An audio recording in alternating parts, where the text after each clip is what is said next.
24 août de l'an 79 après Jésus-Christ, le Vésuve se déchaîne et entre dans l'histoire. La ville de Pompéi est rayée de la carte, ensevelie sous une pluie de ponce. Plusieurs milliers de ses habitants périssent dans une agonie longue et douloureuse.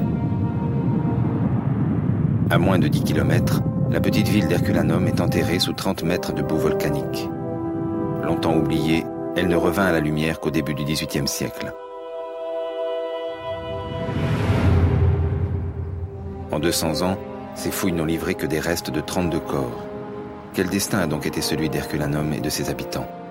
Jusqu'à présent, nous n'avions pas de réponse. La découverte récente des squelettes de 300 individus a permis d'éclaircir ce mystère.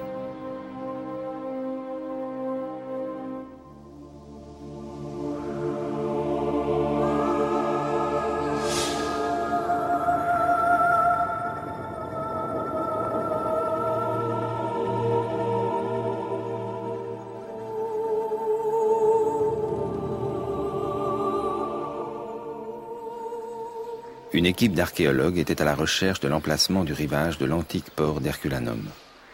Aux limites de la ville antique, il dégageait des centaines de mètres cubes de boue volcanique quand les formes de plusieurs habitations commencèrent à apparaître.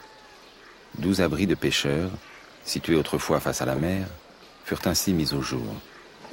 À l'intérieur de ces abris, 300 squelettes attendaient les chercheurs.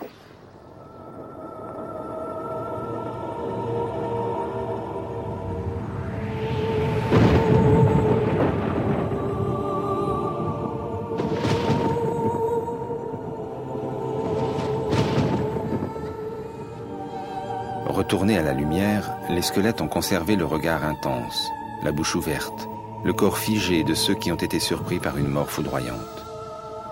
Ils paraissent possédés du désir de nous raconter leur fin tragique. C'est finalement ce qu'ils nous ont permis de faire. En étudiant les ossements et la position des corps, les scientifiques ont pu réécrire l'histoire.